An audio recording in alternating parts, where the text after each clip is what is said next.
ꯃꯌꯥꯝꯕꯨ ꯊꯣꯏꯕꯤ ꯀꯩꯁꯥꯝꯅ ꯇꯥꯔꯥꯝꯅ ꯑꯣꯛꯆꯕꯒ ꯂꯣꯏꯅꯅ ꯈꯨꯔꯨꯝꯖꯔꯤ꯫ ꯉꯁꯤꯁꯨ ꯃꯍꯧꯁꯥꯒꯨꯝ ꯃꯌꯥꯝꯒꯤꯗꯃꯛꯇ ꯌꯥꯝꯅ ꯅꯨꯡꯉꯥꯏꯔꯕ ꯐꯨꯡꯒꯥ ꯋꯥꯔꯤ ꯑꯃ ꯄꯨꯗꯨꯅ ꯂꯥꯛꯆꯔꯤ꯫ ꯋꯥꯔꯤ ꯑꯁꯤꯕꯨ ꯊꯥꯕꯤꯔꯛꯄꯅ ꯃꯥꯏꯄꯥꯛꯄꯤꯁꯅꯨ꯫ ꯍꯧꯖꯤꯛ ꯃꯌꯥꯝ ꯄꯨꯟꯅ ꯋꯥꯔꯤ ꯑꯁꯤ ꯇꯥꯃꯤꯟꯅꯔꯁꯤ꯫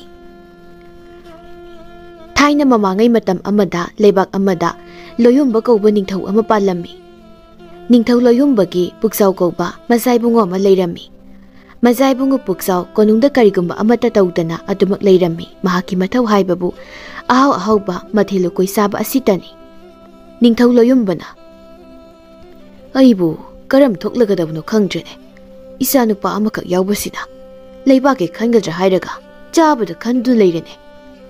ꯂꯩꯃꯔꯦꯝꯕꯤ ꯊꯕꯥꯅ "ꯍꯣ ꯀꯔꯤꯁꯨ ꯈꯟꯕꯤꯔꯨꯅꯨ. ꯂꯩꯕꯥꯛ ꯉꯥꯛꯄꯗꯤ ꯂꯥꯟꯃꯤ ꯃꯌꯥꯝꯅ ꯑꯗꯨꯝ ꯉꯥꯛꯆꯁꯅꯤ ꯀꯔꯤꯅꯣ. ꯏꯆꯥꯒꯤꯗꯤ ꯏꯆꯥꯅ ꯆꯥꯅꯤꯡꯕꯗꯅꯦ ꯆꯥꯔꯒ ꯂꯩꯖꯅꯤ."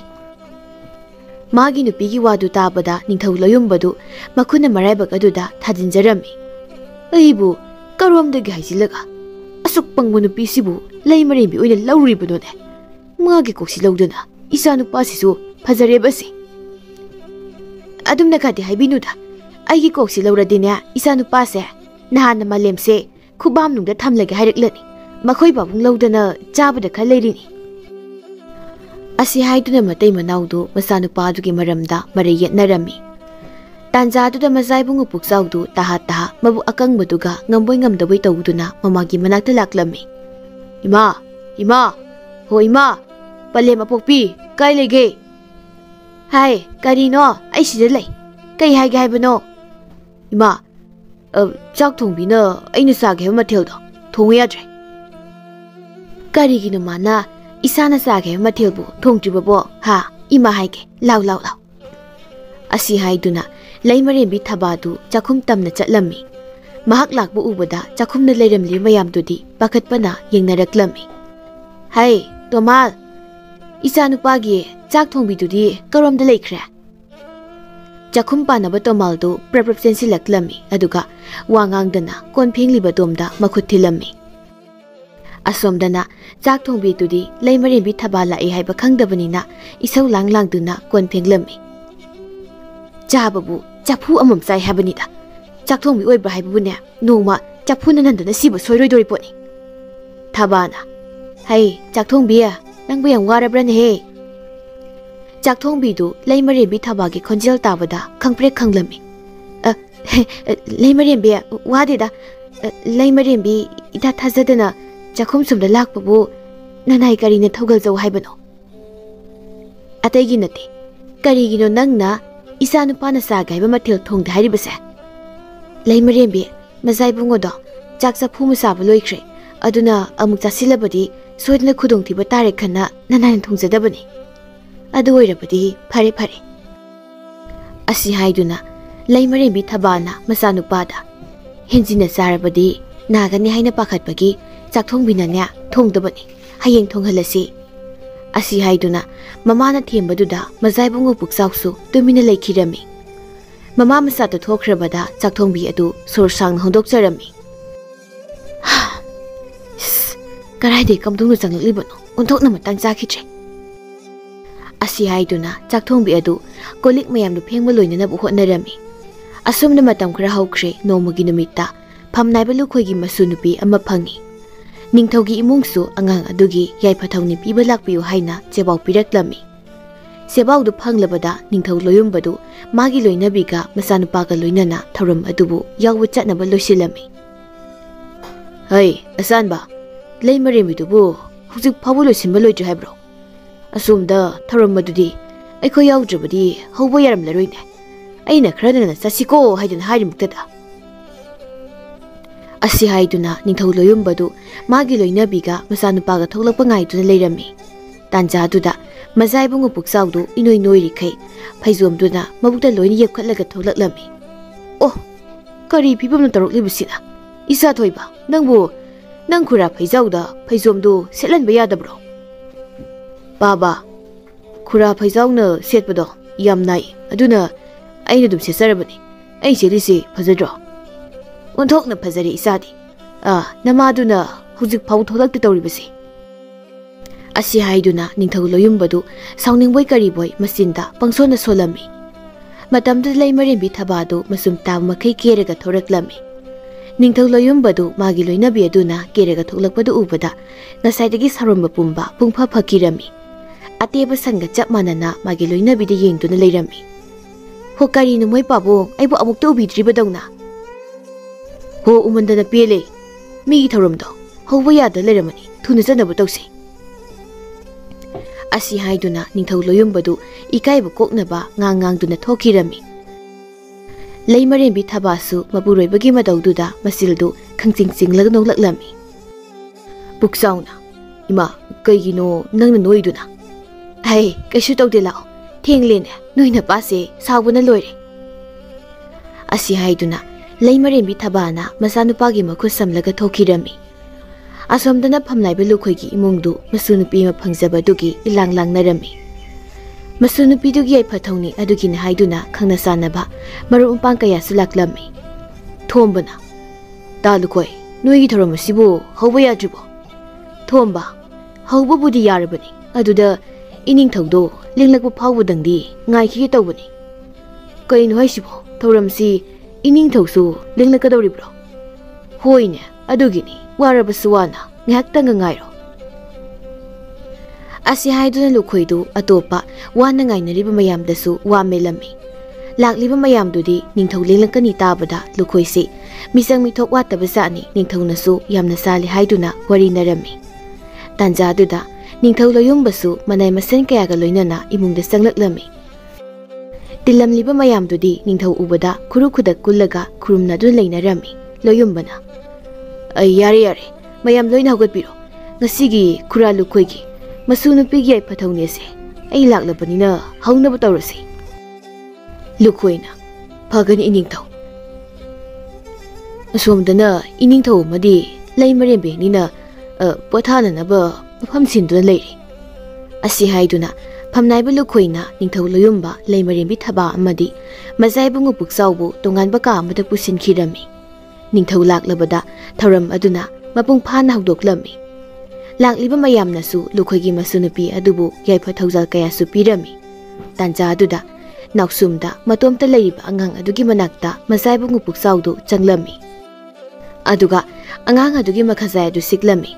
Angang adusu namanbaduda kana kaplaklami. Angang aduna kapatabada mayamdu angang adugi manakta loina sensinaraklami. Loyumbana Isa thoiba nangdi aduda kaidawriba. Baba angang sinusi haiduna yenglambani. Aduga karigino angang asina kaplaklibasina. Aina mamaida si ubagini.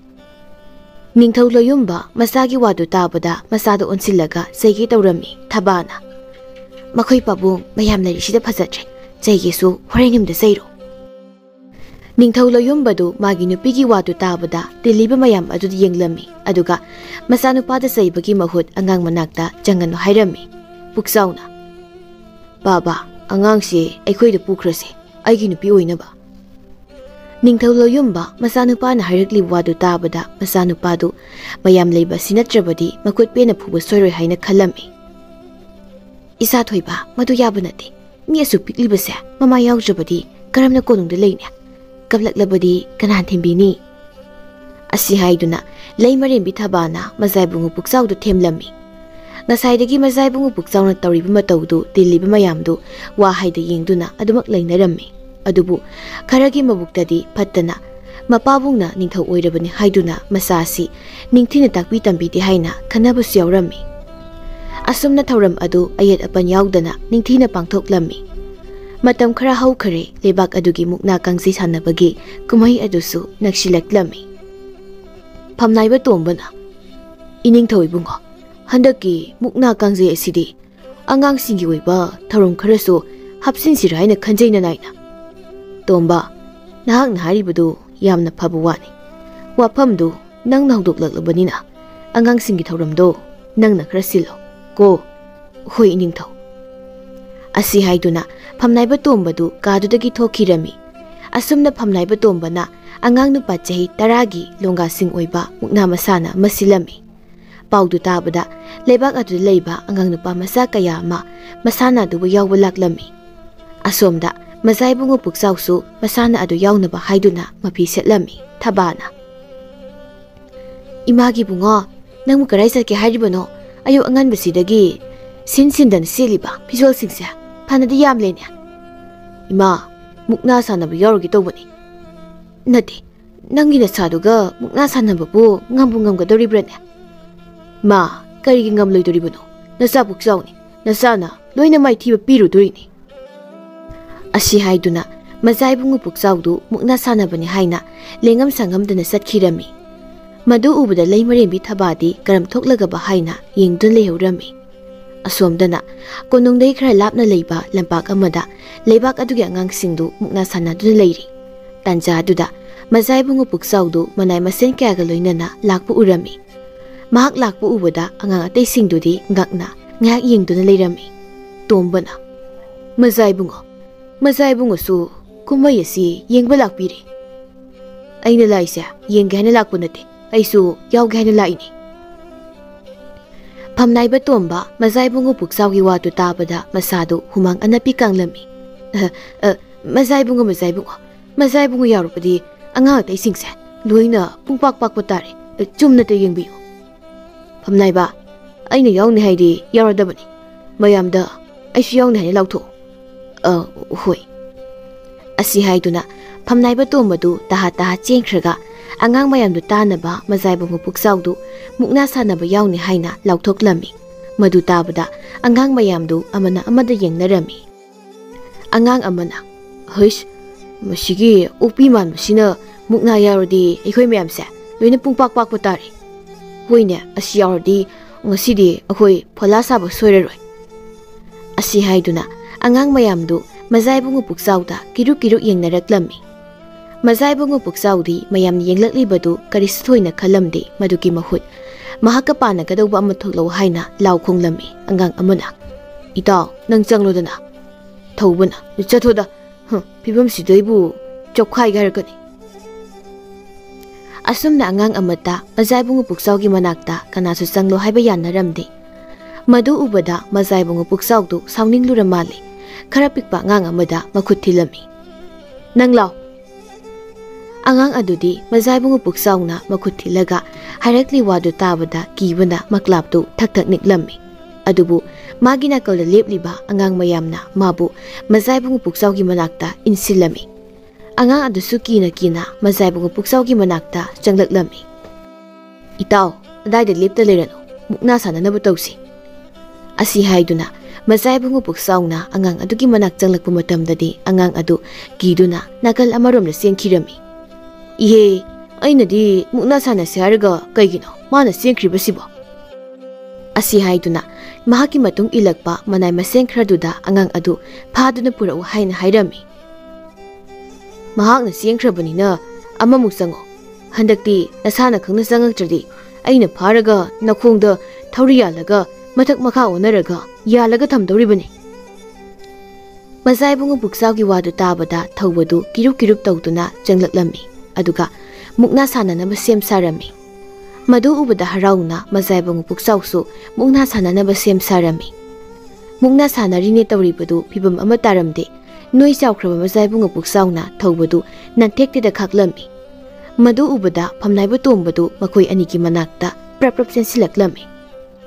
Mangle mazai bungu mukna si mazai bungu na thoire makha tana sanabirano angang mayamse loina thawai thabu tari. Asi haiduna phamnaiba tombana mazai bungu puksaubu khamdoklami. Thawbasu sor thabet holami. Kura chamain tawdoradi matungdadi akhoi mukna sanaba yaroi law mayam chalase. Asi haiduna thawbana anga atayda khomlaga pukhirami. Adubu mazai bungu puksaudi atay thoina khanchilamde mana mukna du thoire khanna harauzarami. Aduna harau konung tamna laklami. Aduga mapabung ningthaugi manakta changlaklami. Ipai bungo nasana mukna da mako oire aduna ipai bungo na nasana pamjaba madi pibiba tare. Ningthau loyumbadu masanu paduna harakli wadu tabada noksu nokninglami sauksu sauninglami. Adubu phamnaiba mayamsu tilibaduda madu uthokpa phajade haina khallami. Isana pamlibu karino pithoklaga loirene. Nahan yangangdo konungda thamba pame. Isa thoiba madu nataba hayo. Migi masadubu ꯀꯔꯝꯅ ꯀꯣꯅꯨꯡꯗ ꯊꯝꯒꯗꯧꯔꯤꯕꯅꯣ? ꯃꯤ ꯃꯃꯥ ꯃꯄꯥꯅ ꯌꯥꯔꯛꯂꯣꯏ. ꯌꯥꯔꯣꯏ, ꯑꯩꯗꯤ ꯍꯥꯏꯁꯤꯅꯤ. ꯃꯌꯨꯝꯗꯒꯤ ꯂꯧꯔꯒ ꯀꯣꯅꯨꯡꯗ ꯊꯝꯁꯤ ꯍꯥꯏꯁꯤꯅꯤ. ꯑꯁꯤ ꯍꯥꯏꯗꯨꯅ ꯅꯤꯡꯉꯥꯏ ꯇꯧꯗꯨꯅꯗꯨꯃꯛ ꯂꯩꯔꯝꯃꯤ.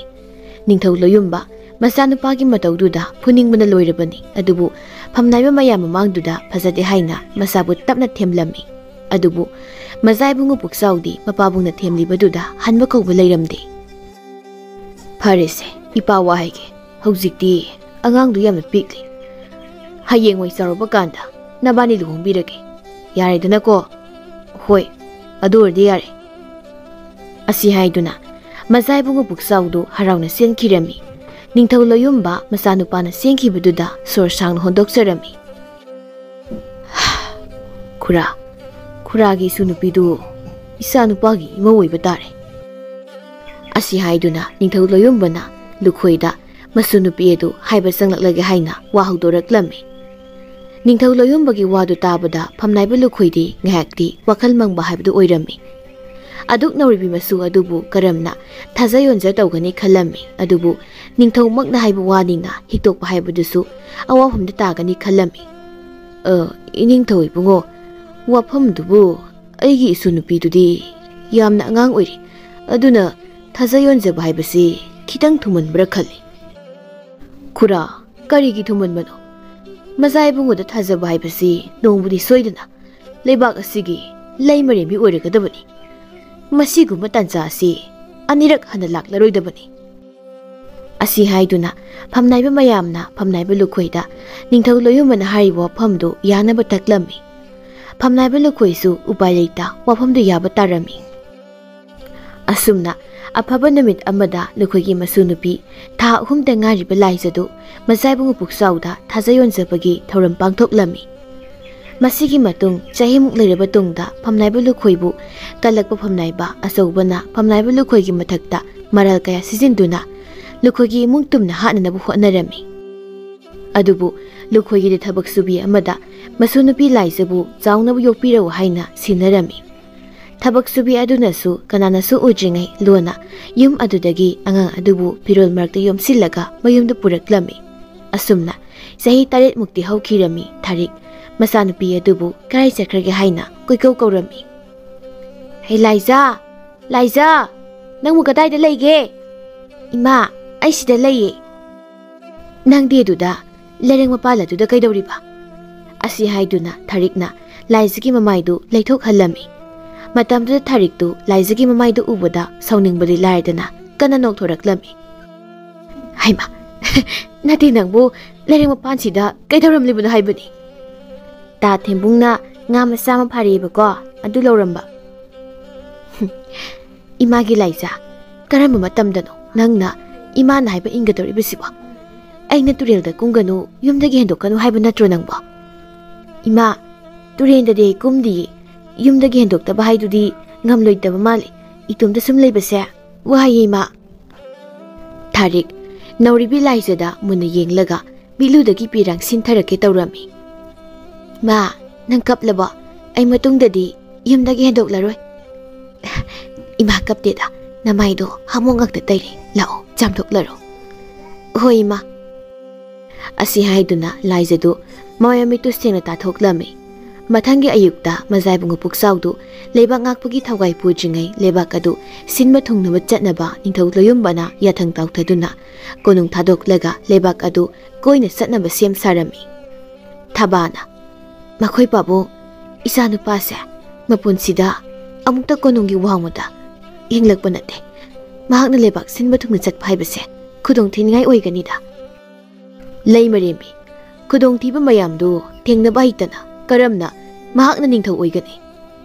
ꯑꯩꯅ ꯊꯥꯔꯤꯕꯁꯦ ꯈꯨꯗꯣꯡꯊꯤꯕ ꯃꯌꯥꯝꯗꯨ ꯊꯦꯡꯅꯕ ꯍꯩꯅꯅꯕꯅꯤ.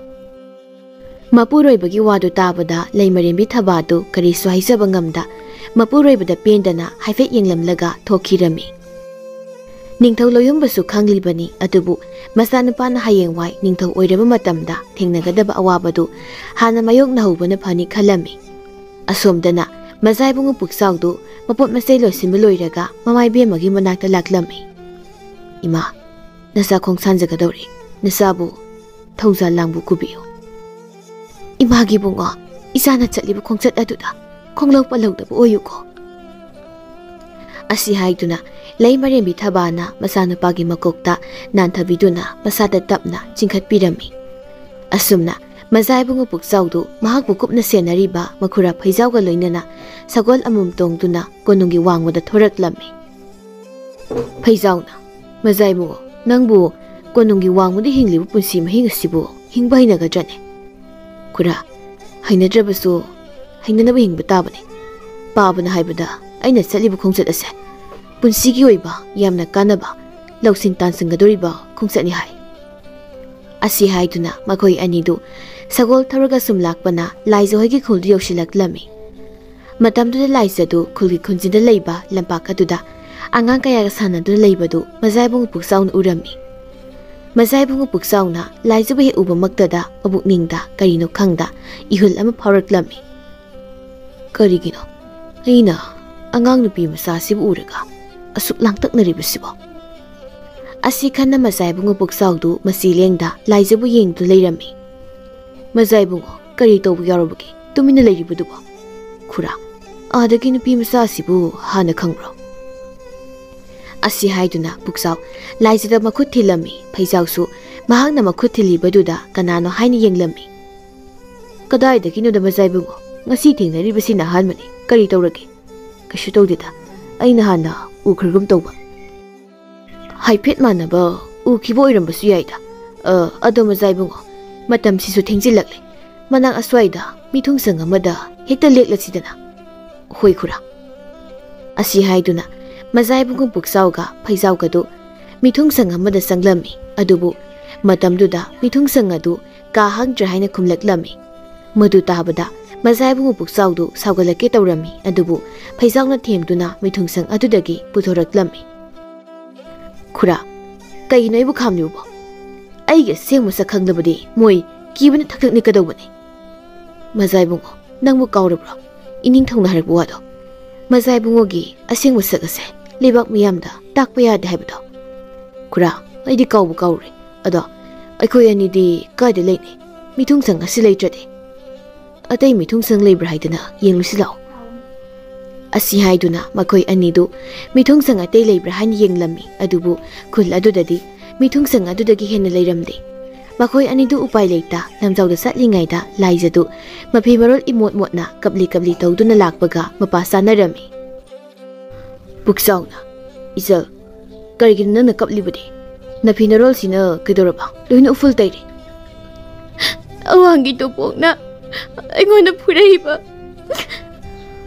Kanano ha tumpok haidi kanano kaigino nangbu manu phuribo. Akoigi awangdagi mana chanabada minam chariba adu hairubagi aibu phurinine moina.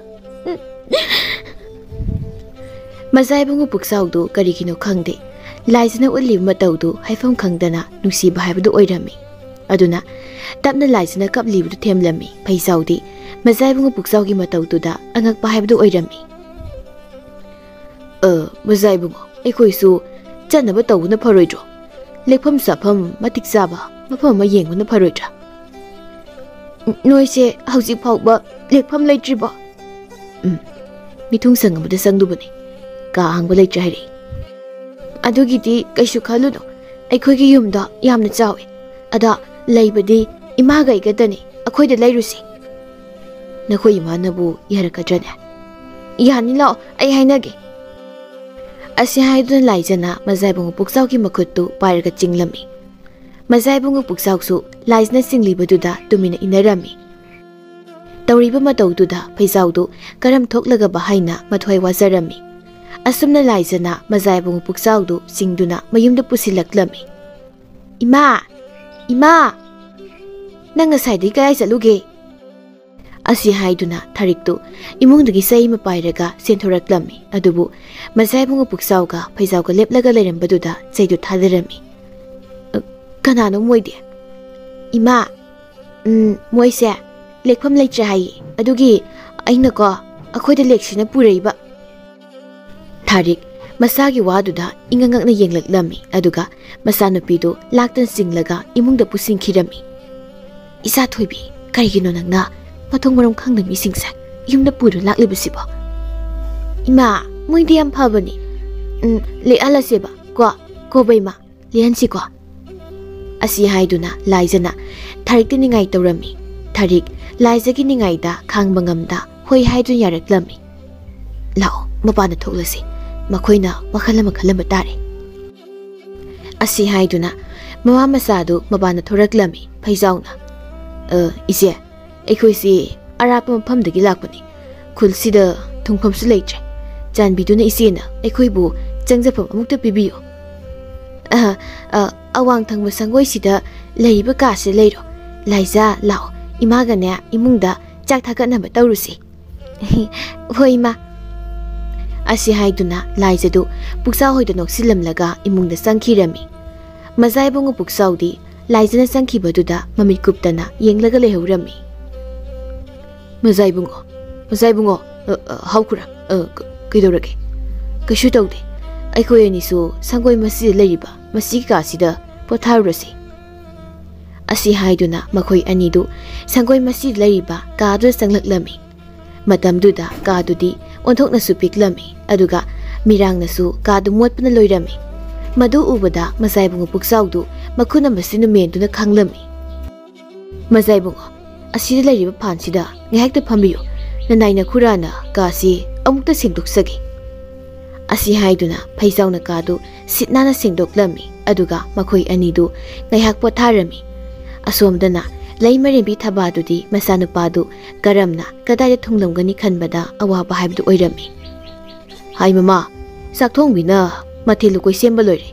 ꯆꯥꯛ ꯆꯥꯅꯕ ꯇꯧꯔꯁꯤ ꯍꯥꯏꯔꯤꯅꯤ ꯅꯪꯕꯣ. ꯏꯅꯤꯡꯊꯧ, ꯅꯅꯥꯏ ꯅꯨꯄꯤ ꯉꯁꯤꯗꯤ ꯆꯥꯛ ꯆꯥꯖꯔꯔꯣꯏ, ꯄꯣꯊꯥꯖꯔꯒꯦ. ꯀꯔꯤ ꯇꯧꯔꯕꯒꯦꯅꯦ ꯅꯪꯕꯣ? ꯆꯥꯛ ꯆꯥꯔꯣꯏ ꯍꯥꯏꯔꯤꯕꯁꯤꯕꯣ? 이닝ꯊꯧ, ꯑꯩꯈꯣꯏꯗꯤ ꯑꯁꯤꯗ ꯀꯣꯅꯨꯡꯗ ꯅꯨꯡꯉꯥꯏꯅ ꯂꯩꯔꯤ, ꯑꯗꯨꯒ ꯏꯆꯥꯗꯨꯅ ꯀꯝꯗꯧꯔꯝꯒꯅꯤ?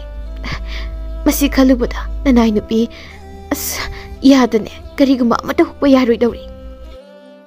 ꯑꯁꯤ ꯍꯥꯏꯗꯨꯅ ꯃꯆꯥꯗꯨꯕꯨ ꯀꯔꯝꯅ ꯂꯩꯔꯝꯒꯅꯤ ꯍꯥꯏꯗꯨꯅ ꯂꯩꯃꯔꯦꯝꯕꯤ ꯊꯕꯥꯗꯨ ꯃꯁꯥꯒꯤ ꯈꯟꯕꯗ ꯑꯋꯥ ꯍꯨꯏꯖꯣꯡ ꯂꯥꯡꯕ ꯍꯥꯏꯕꯗꯨ ꯑꯣꯏꯔꯝꯃꯤ. ꯅꯥꯀꯜ ꯑꯃꯔꯣꯝꯗꯅ ꯊꯥꯔꯤꯛꯅ ꯆꯥꯛ ꯊꯣꯡꯕ ꯂꯣꯏꯔꯗꯨꯅ ꯃꯆꯥꯅꯨꯄꯤꯗ ꯅꯨꯄꯥ ꯑꯅꯤꯗꯨ ꯆꯥꯛ ꯆꯥꯔꯁꯤ ꯍꯥꯏꯔꯁꯨ ꯍꯥꯏꯔꯝꯃꯤ. ꯃꯗꯨ ꯇꯥꯕꯗ ꯂꯥꯏꯖꯁꯨ ꯇꯍꯥ ꯄꯨꯛꯆꯥꯎ ꯍꯣꯏꯅ ꯂꯩꯔꯤꯕ ꯀꯥꯗꯨꯅ ꯂꯥꯛꯂꯝꯃꯤ, ꯑꯗꯨꯒ ꯊꯣꯡꯅ ꯊꯤꯜꯂꯝꯃꯤ. ꯐꯩꯖꯥꯎꯅ, ꯀꯅꯥꯅꯣ? ꯈꯨꯔꯥ, ꯑꯩꯅꯦ. ꯏꯃꯥꯅ ꯆꯥꯛ ꯆꯥꯔꯁꯤ ꯍꯥꯏꯌꯦ. ꯍꯣꯏ ꯑꯩꯈꯣꯏꯁꯨ ꯂꯥꯛꯂꯒꯦ. ꯑꯁꯤ ꯍꯥꯏꯗꯨꯅ ꯐꯩꯖꯥꯎꯅ ꯇꯞꯅ ꯊꯣꯡꯗꯨ ꯍꯥꯡꯂꯒ ꯃꯖꯥꯏꯕꯨꯡꯉꯣ ꯄꯨꯛꯆꯥꯎꯒ ꯃꯈꯣꯏ ꯑꯅꯤꯗꯨ ꯊꯣꯛꯃꯤꯟꯅꯔꯛꯂꯝꯃꯤ. ꯑꯁꯨꯝꯅ ꯃꯈꯣꯏ ꯑꯍꯨꯝꯗꯨ ꯆꯥꯛꯈꯨꯝꯗꯨꯗ ꯄꯨꯟꯅ ꯆꯪꯃꯤꯟꯅꯔꯛꯂꯝꯃꯤ. ꯏꯕꯨꯡꯉꯣ, ꯍꯥꯎꯕ ꯍꯥꯎꯇꯕ ꯊꯤꯗꯅ ꯑꯔꯩꯕ ꯈꯔꯁꯦ ꯉꯁꯤꯒꯤꯗꯤ ꯑꯩꯈꯣꯏ ꯄꯨꯟꯅ ꯆꯥꯃꯤꯟꯅꯔꯁꯤ. ꯐꯩꯖꯥꯎꯅ, ꯍꯣꯏꯆꯦ. ꯑꯁꯤ ꯍꯥꯏꯗꯨꯅ ꯐꯩꯖꯥꯎꯒ ꯃꯖꯥꯏꯕꯨꯡꯉꯣ ꯄꯨꯛꯆꯥꯎꯒꯗꯨ ꯆꯥꯛꯂꯣ ꯃꯄꯥꯟꯗ ꯇꯞꯅ ꯐꯝꯊꯔꯛꯂꯝꯃꯤ. ꯃꯇꯝꯗꯨꯗ ꯃꯖꯥꯏꯕꯨꯡꯉꯣ ꯄꯨꯛꯆꯥꯎꯗꯨ ꯇꯦꯡꯀꯣꯠꯇ ꯌꯥꯎꯔꯤꯕ ꯀꯣꯕꯤ ꯀꯥꯡꯁꯣꯏꯗꯨ ꯎꯕꯗ ꯍꯩꯅꯗꯅ ꯐꯩꯖꯥꯎꯗ ꯌꯦꯡꯂꯛꯂꯝꯃꯤ. ꯐꯩꯖꯥꯎꯁꯨ ꯎꯄꯥꯏ ꯂꯩꯇꯦ ꯆꯥꯁꯤꯜꯂꯣ ꯍꯥꯏꯕꯒꯨꯝ ꯏꯪꯒꯤꯠ ꯇꯧꯔꯛꯂꯝꯃꯤ. ꯑꯗꯨ ꯄꯨꯛꯆꯥꯎ ꯑꯃꯨꯛꯇ ꯑꯁꯨꯝꯅ ꯆꯥꯔꯛꯇꯕꯅ ꯍꯤꯟꯖꯥꯡ ꯑꯗꯨꯗ ꯃꯨꯟꯅ ꯌꯦꯡꯂꯒ ꯂꯩꯔꯝꯃꯤ. ꯃꯥꯒꯤ ꯃꯇꯧꯗꯨꯗ ꯂꯥꯏꯖꯁꯨ ꯍꯥꯏꯐꯦꯠ ꯃꯉꯣꯟꯗ ꯌꯦꯡꯂꯛꯂꯝꯃꯤ. ꯈꯨꯔꯥ, ꯀꯩꯗꯧꯔꯦ ꯆꯥꯗ꯭ꯔꯗꯤ? ꯍꯥꯎꯔꯦ ꯈꯜꯂꯤꯔꯣ? ꯑꯩꯈꯣꯏ ꯃꯥꯅ ꯊꯣꯡꯉꯗꯤ ꯍꯥꯎꯇꯕ ꯑꯝꯇ ꯂꯩꯇꯕꯅꯤ. ꯊꯥꯖꯗ꯭ꯔꯒꯅꯦ ꯆꯥꯔꯒ ꯌꯦꯡꯖꯧ. ꯑꯗꯨꯏ ꯅꯠꯇꯦꯗ. ꯑꯁꯤ ꯍꯥꯏꯗꯨꯅ ꯄꯨꯛꯆꯥꯎ ꯇꯞꯅ ꯆꯥ ꯈꯔ ꯈꯣꯊꯔꯒ ꯍꯤꯟꯖꯥꯡꯗꯨ ꯇꯣꯠꯁꯤꯜꯂꯒ ꯆꯥꯕ ꯍꯧꯔꯝꯃꯤ. ꯃꯊꯦꯜꯗꯨ ꯑꯗꯨꯛ ꯌꯥꯝꯅ ꯍꯧꯔꯝꯅꯤ ꯍꯥꯏꯕꯗꯤ ꯃꯥꯗꯤ ꯈꯜꯂꯨꯗꯕꯅꯤ. ꯆꯥꯔꯀꯥꯟꯗ ꯑꯗꯨꯛ ꯍꯧꯔꯝꯕꯗꯨꯗ ꯉꯛꯅ ꯐꯩꯖꯥꯎ ꯌꯦꯡꯂꯛꯂꯝꯃꯤ. ꯅꯪꯁꯨ ꯆꯥꯕ ꯌꯥꯕ ꯆꯥꯁꯤꯜꯂꯣ. ꯉꯁꯥꯏ ꯑꯌꯨꯛꯇꯒꯤꯅꯤ ꯑꯩꯈꯣꯏ ꯑꯅꯤꯅ ꯀꯔꯤꯝꯇ ꯇꯥꯗꯕꯤ ꯂꯥꯛꯏꯁꯦ. ꯑꯁꯤ ꯍꯥꯏꯗꯨꯅ ꯐꯩꯖꯥꯎꯁꯨ ꯆꯥꯛꯇꯨ ꯒꯤꯠ ꯅꯝꯂꯝꯃꯤ. ꯄꯨꯛꯆꯥꯎꯁꯨ ꯑꯗꯨ ꯃꯉꯥꯏ ꯄꯨꯈꯝꯗꯨ ꯇꯪꯈꯥꯏ ꯆꯟꯈꯤꯕ ꯈꯪꯍꯧꯗꯦ. ꯃꯈꯣꯏ ꯑꯅꯤꯒꯤ ꯃꯇꯧꯗꯨ ꯎꯔꯒ ꯃꯃꯥ ꯃꯆꯥꯗꯨ ꯌꯦꯡꯅꯔꯒ ꯅꯣꯛꯂꯝꯃꯤ. ꯑꯁꯨꯝꯅ ꯆꯥꯕ ꯊꯛꯄ ꯂꯣꯏꯔꯕꯗ ꯄꯨꯛꯆꯥꯎꯒ ꯐꯩꯖꯥꯎꯒꯗꯨ ꯃꯈꯣꯏꯒꯤ ꯀꯥꯗꯨꯗ ꯄꯣꯊꯥꯕ ꯆꯪꯈꯤꯔꯝꯃꯤ. ꯃꯊꯪꯒꯤ ꯑꯌꯨꯛꯇ ꯃꯖꯥꯏꯕꯨꯡꯉꯣ ꯄꯨꯛꯆꯥꯎꯒ ꯐꯩꯖꯥꯎꯒꯗꯨ ꯃꯐꯝꯗꯨ ꯊꯥꯗꯣꯛꯇꯨꯅ ꯆꯠꯅꯕ ꯊꯣꯔꯛꯂꯝꯃꯤ. ꯂꯥꯏꯖꯅ, ꯈꯨꯔꯥ, ꯅꯣꯏ ꯆꯠꯂꯒꯦ ꯍꯥꯏꯔꯣ? ꯄꯨꯛꯆꯥꯎꯅ, ꯍꯣꯏ. ꯑꯗꯣ ꯑꯩꯈꯣꯏ ꯁꯤꯗꯗꯤ ꯑꯃꯨꯛ ꯂꯥꯛꯄ ꯀꯥꯎꯅꯨꯀꯣ. ꯍꯣꯏ. ꯑꯁꯤ ꯍꯥꯏꯗꯨꯅ ꯄꯨꯛꯆꯥꯎꯗꯨ ꯂꯥꯏꯖ ꯆꯠꯂꯒꯦ ꯍꯥꯏꯔꯝꯂꯒ ꯃꯈꯨꯠ ꯍꯥꯏꯔꯝꯃꯤ. ꯂꯥꯏꯖꯁꯨ ꯃꯈꯨꯠ ꯃꯆꯥꯗꯨ ꯊꯥꯡꯒꯠꯇꯨꯅ ꯍꯥꯏꯔꯛꯂꯝꯃꯤ. ꯃꯗꯨ ꯎꯕꯗ ꯄꯨꯛꯆꯥꯎꯗꯨ ꯀꯔꯤꯅꯣ ꯈꯪꯗꯕ ꯏꯍꯨꯜ ꯑꯃꯗꯤ ꯐꯥꯎꯔꯝꯃꯤ. ꯑꯗꯨꯕꯨ ꯐꯥꯎꯔꯤꯕ ꯏꯍꯨꯜꯗꯨ ꯀꯔꯤꯅꯣ ꯍꯥꯏꯕꯗꯤ ꯈꯪꯂꯝꯗꯦ. Asumna makhoi anina asum lakpada lambida daku kharana makhoigi lambi thalaklammi. Nasada ayawu posei khai loina thuna piram aduga mafamsi thadoktuna chakhiba yani. Adu natrabadi mafamsidagi nakhoi ani chakhiba yaroi. Asi haiduna makhoi anigi lambidu daku mayamduna thachilaklammi. Matamduda makhoigi tungda kaithal kabe nupi ama lakpadu daku mayamdu ubada chenkhirami. Phaizauna ibungu hoi aikhoi arapatigi lakpada aikhoi yarakpa yamba asathak laithokibada karisu yaudre. Adu oibu taradi nakhoi ani tongdibu sagolsingdo piramo. Asidadi haibino ibunga aikhoi na sakadori mafamse yamna lapi khongna salabadi yauba nairaroi. Asi haiduna Phaizaudu daku aduga awai akhum taunarammi. Tauriba mataududa hainadraduna Mazaibungu Puksauna Phaizauda ayawu silkhra kokpiramasi. Madu tabada Phaizauna Mazaibungu Puksauda asigumba daku mayam amani lambida thengnagadoribase. Makoida sil pithoklamlabadi aikhoi kari sar thaklaga leine. Mazaibungu adu tumina leibiyon hairammi. Dakuna karino nakhoi anina chirol taugnaribado madugi saru thuna sagol anise piramlaga sakro. Asi haiduna dagu singduna makhoi anidagi sagol anidu munge taubada nasai sengkhibana piduna khulge miyam puraga laklammi. Aish masidi pibam amani aikhoi miyam khunja miyamsine pharabadi sunu yangang teiba tare chelorasi. Asi haiduna dagu mayamdu kai kaidun se nakhirami. Phaizauna ine hoi mayamna aikhoi gi thawai sikanbiri. Ibunga nakhoi khulasi khunja mate. Makhoi se arapatigi lakpa mida asumnane adum taraga leirabani lao inega puna sakrasi. Asi haiduna makhoi anidu ahalduga loinana tapna khongna kaithal yawu phawu laklammi. Inegi su potpham yaure nakhoi anisu nakhoi sakadabado chasaro hoine. Asi haiduna makhoi anidu mafam adudagi thoraklammi asumna Mazaibungu Puksaudu lebak adu sinba thungna satpada awa ana kayama thengnaraklammi. Adubu nongmata mahaki wakhaldagi laijabudi kawba leiramde. Asumna awa ana kaya thengnaraba tungda Mazaibungu Puksaudu lebak adu sinba thungna koina satpa loirabada konungda halaklammi. Masa halakpagi paudu tabada leimarimbi thabasu sanathong tamna senthoraklammi. Puksauna imagi thoiba isa halaklidana. Ima nasa asoy angam yaudana konungda mo hanjarakle. Hai asan biya may puro isa nupada maydo okthok halo. Asi haiduna thabak subi amana Mazaibungu Puksaubu may okthok hallammi. Aduga matam khra lapnaruraba mama masadu wari saduna konung tamna sangkhirami. Numit adugi tungda numit apapata yenglaga ningthau loyumbana ningthau khubamdu Puksauda sinarami.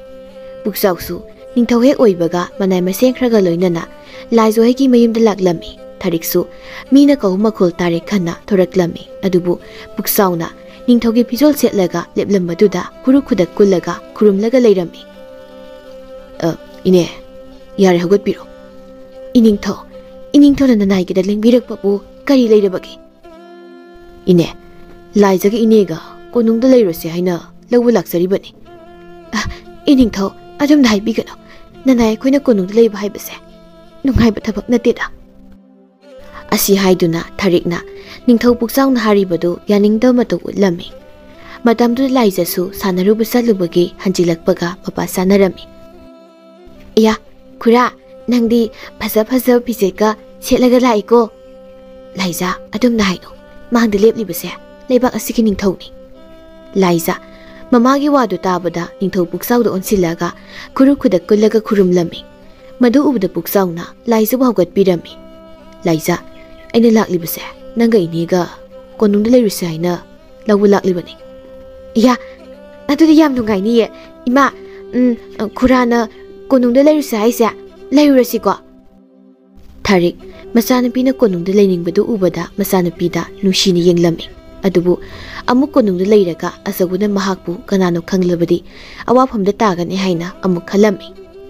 Iningthau nanai nupina wafam amata haizagi.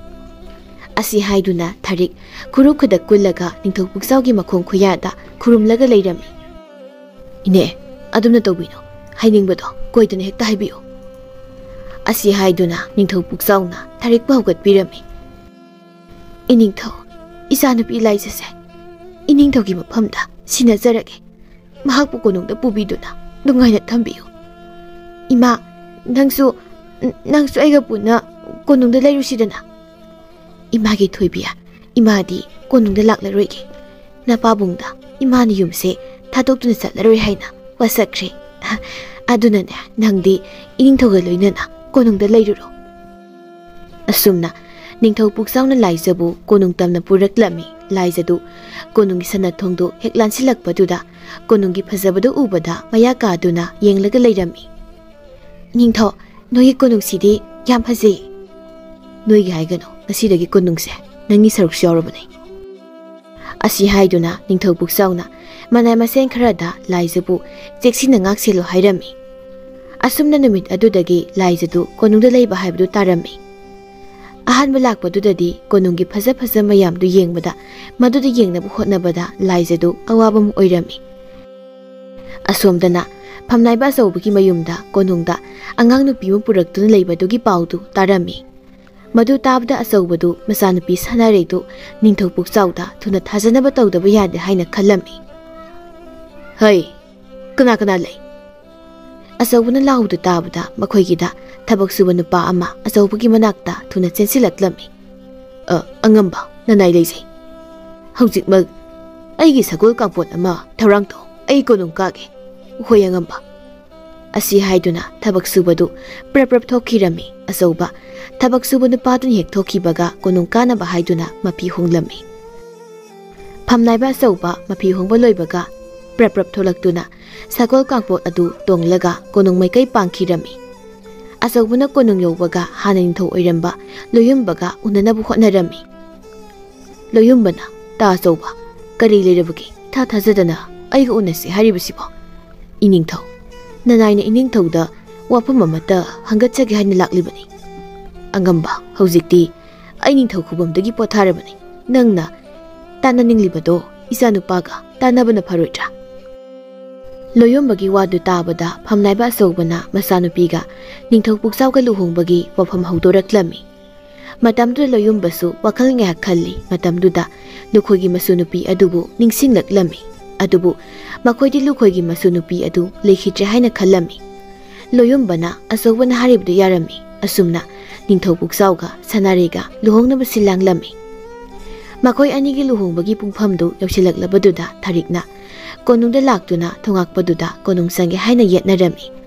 मतमदुदा निंथौ पुक्चाउसु महाकि लोइनबी ओइगदोरिबदु लबो थोलक्पगा Mopa सानरमी ने इनेदी अइगी लुहोंबगी पाउ तारब्रो अइगी लुहोंबा यावबा लाक्लिब्रो इनिंथौ ननाइ नुपीना लाक्लिबसे इनिंथौगी लुहोंबसिबु थिंगबा लाक्सबनी करीनो हरिबदुबो थारिक पुक्चाउगी वादु ताबदा लाइजसी फमनाइबा लुखोइगी मसुनुपीना हाइरमी अदुदा नत्तना फमनाइबा अचौबना लुखोइगी इमुंगबु लौतुनदुना तुमना हातखिबदुसु तमलमी पुक्चाउना इनेना हारिबसिबु असेंगबरो इनिंथौ ननाइ नुपीना हारिबसे असेंगबा ngaktani अयाक असे फमनाइबा लुखोइगीदा थबक सुरगा लेरंबदगी पुमनमक खंगजबनी फरे अदु ओइरबदी हाय लालमिसा फमनाइबा अचौबदु हौजिकमक फादुना पुरो असी हाइदुना निंथौ पुक्चाउदु कोनुंगलोमदा हंजिनखिरमी निंथौगी याथंग फंगलबदा लालमिसिंगदु फमनाइबा अचौब फाबु चटखिरमी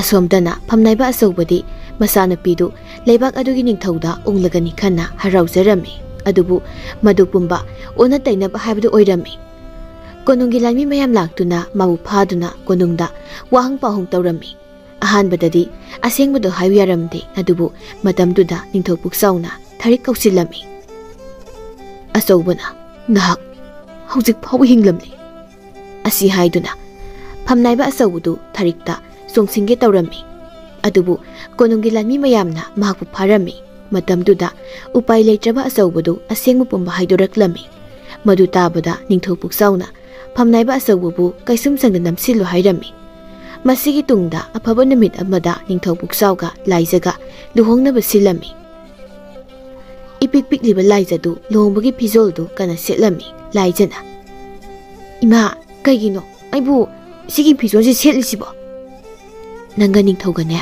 ꯉꯁꯤ ꯂꯨꯍꯣꯡꯗꯧꯔꯤꯕꯅꯤ ꯑꯗꯨꯒꯤꯅꯤ ꯀꯩꯅꯣ ꯂꯨꯍꯣꯡꯕ ꯍꯥꯏꯕꯣ ꯊꯥꯔꯤꯛ ꯃꯆꯥꯅꯨꯄꯤꯒꯤ ꯋꯥꯍꯪꯗꯨꯗ ꯀꯔꯤ ꯈꯨꯝꯁꯤ ꯈꯟꯕꯗ ꯉꯥꯏꯍꯥꯛ ꯇꯨꯃꯤ ꯂꯩꯔꯝꯃꯤ ꯏꯆꯥ ꯊꯣꯏꯕꯤ ꯂꯨꯍꯣꯡꯕ ꯍꯥꯏꯕꯗꯤ ꯁꯥꯟꯅꯕ ꯃꯁꯥꯟꯅ ꯑꯃꯅꯤ ꯑꯁꯤ ꯍꯥꯏꯗꯨꯅ ꯊꯥꯔꯤꯛꯅ ꯃꯆꯥꯅꯨꯄꯤꯕꯨ ꯊꯦꯝꯕꯤꯗꯨꯅ ꯂꯨꯍꯣꯡꯕꯒꯤ ꯐꯤꯖꯣꯜꯗꯨ ꯁꯦꯠꯆꯤꯟꯕ ꯂꯣꯏꯔꯝꯃꯤ ꯑꯗꯨꯒ ꯂꯨꯍꯣꯡꯐꯝꯗ ꯄꯨꯊꯣꯔꯛꯂꯝꯃꯤ ꯂꯨꯍꯣꯡꯕꯒꯤ ꯇꯤꯜꯂꯤꯕ ꯃꯤꯌꯥꯝ ꯑꯗꯨꯗꯤ ꯑꯉꯥꯡ ꯅꯨꯄꯤ ꯑꯗꯨꯅ ꯂꯨꯍꯣꯡꯕꯒꯤ ꯃꯁꯥꯒ ꯆꯥꯟꯅꯗꯅ ꯁꯦꯠꯂꯤꯕ ꯂꯨꯍꯣꯡꯕꯒꯤ ꯐꯤꯖꯣꯜ ꯑꯗꯨ ꯎꯔꯒ ꯃꯆꯤꯟ ꯈꯨꯝꯗꯨꯅ ꯅꯣꯛꯅꯕꯁꯨ ꯌꯥꯎꯔꯝꯃꯤ ꯑꯗꯨꯕꯨ ꯅꯤꯡꯊꯧ ꯄꯨꯛꯆꯥꯎꯗꯤ ꯂꯥꯏꯖꯒꯤ ꯏꯆꯝ ꯆꯝꯖ ꯃꯇꯧ ꯎꯕꯗꯨꯗ ꯑꯃꯨꯛꯀ ꯍꯦꯟꯅ ꯅꯨꯡꯁꯤꯕ ꯍꯥꯏꯕꯗꯨ ꯑꯣꯏꯔꯝꯃꯤ ꯑꯁꯨꯝꯅ ꯂꯩꯕꯥꯛ ꯃꯤꯌꯥꯝ ꯃꯃꯥꯡꯗ ꯅꯤꯡꯊꯧ ꯄꯨꯛꯆꯥꯎꯒ ꯑꯉꯥꯡ ꯑꯣꯏꯔꯤꯕꯤ ꯂꯥꯏꯖꯒ ꯂꯨꯍꯣꯡꯂꯝꯃꯤ ꯅꯤꯡꯊꯧ ꯄꯨꯛꯆꯥꯎꯗꯨ ꯑꯉꯥꯡ ꯂꯧꯔꯨꯕꯅ ꯌꯥꯝꯅ ꯋꯥꯕ ꯍꯥꯏꯕꯗꯨ ꯑꯣꯏꯔꯝꯃꯤ ꯂꯥꯏꯖ ꯂꯥꯏꯖ ꯍꯩ ꯂꯥꯏꯖ ꯅꯪꯕꯨ ꯀꯥꯏ ꯂꯩꯒꯦ ꯈꯨꯔꯥ ꯑꯩ ꯁꯤꯗ ꯐꯤ ꯁꯦꯠꯄꯤ ꯁꯥꯟꯅꯔꯤ ꯑꯩꯅ ꯅꯪꯕꯨ ꯈꯨꯔꯥ ꯀꯧꯔꯛꯀꯅꯨ ꯍꯥꯏꯕ ꯅꯠꯇ꯭ꯔꯣ ꯈꯨꯔꯥ ꯀꯧꯗ꯭ꯔꯗꯤ ꯀꯩ ꯀꯧꯗꯣꯏꯕ ꯃꯣꯏ ꯄꯥꯕꯨꯡ ꯀꯧ ꯇꯜꯂꯦ ꯑꯗꯨꯗꯤ ꯃꯤꯅ ꯇꯥꯔꯒ ꯅꯣꯛꯅꯅꯤ ꯃꯣꯏꯇꯥ ꯀꯧꯒꯦ ꯃꯣꯏꯇꯥ ꯑꯁꯤ ꯍꯥꯏꯗꯨꯅ ꯂꯥꯏꯖꯗꯨ ꯀꯥꯗꯨꯗꯒꯤ ꯆꯦꯟꯈꯤꯔꯝꯃꯤ ꯃꯗꯨ ꯎꯔꯒ ꯅꯤꯡꯊꯧ ꯄꯨꯛꯆꯥꯎꯗꯨ ꯃꯕꯨꯛ ꯑꯀꯪꯕꯗꯨ ꯅꯥꯜꯂꯒ ꯅꯣꯛꯂꯒ ꯂꯩꯍꯧꯔꯝꯃꯤ ꯑꯁꯨꯝꯅ ꯑꯉꯥꯡ ꯂꯧꯔꯨꯕ ꯅꯤꯡꯊꯧ ꯄꯨꯛꯆꯥꯎꯗꯨ ꯃꯥꯒꯤ ꯅꯨꯄꯤꯗꯨ ꯁꯦꯟꯅꯕꯗ ꯊꯕꯛ ꯑꯃ ꯑꯣꯏꯅ ꯃꯄꯨꯟꯁꯤ ꯆꯨꯞꯄ ꯂꯦꯟꯈꯤꯔꯝꯃꯤ